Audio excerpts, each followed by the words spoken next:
Good morning, folks. First, Fukushima. Officials say radioactive water may have been or be leaking from the underground containment areas. They're also having cooling malfunction issues. Apart from a slight cooldown in New Zealand the last few days, top story here is in northern Australia, where thunderstorms are severe. Got various weather emergencies across Europe. Now, while we check out a few selected areas, remember to check your local forecast for the best weather. These macro overviews are not meant to supplement any of the resources shown or linked in the description box, and you're highly encouraged to click those links and get your local information. In the United States, the most powerful pressure cell is nearly dead center of the country. It's a strong low. It is driving the air counterclockwise and going to make an early spring feel like summer across the eastern half of America. It'll also be bringing storms and rain. Let's take a quick look out over the Pacific. Folks, we finally got some flaring. An M2 solar flare occurred on the northeastern limb, emanating from a newly crested active region with magnetic complexity.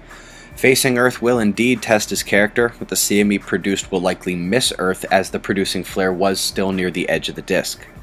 Speaking of sunspots, tough to imagine there might not be more coming, even with us tracking 2 years of Maunder-mirrored solar shutdown of the active region's flaring and magnetism.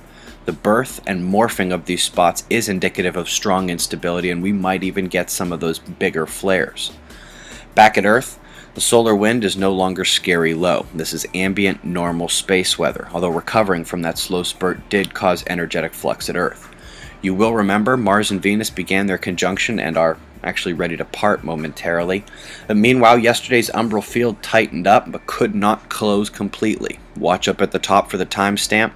Its Earth-facing position in the middle of the day, combining with solar wind changes in the planetary conjunction to kick off the quake uptick with a 6.2 on the border of China, Russia, and actually near North Korea.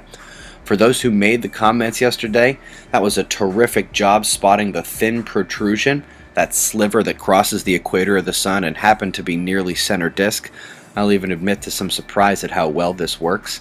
Even a closed umbral field wasn't going to stop the central opening from being geo-effective. When we lay a field atop the STO AIA 211, we see that the opening was very Earth-facing. Then, while I slept, helioplots across the planet began picking up L waves ripped out of the epicenter of a powerful 7-magnitude earthquake that struck Indonesia a few hours ago. There are no tsunami warnings. Let's hope this is all we get.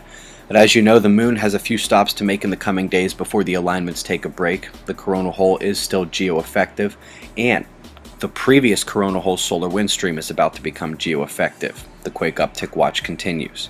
Eyes open. No fear, it's 6:45 a.m. Eastern Time, and that's the news. Be safe, everyone.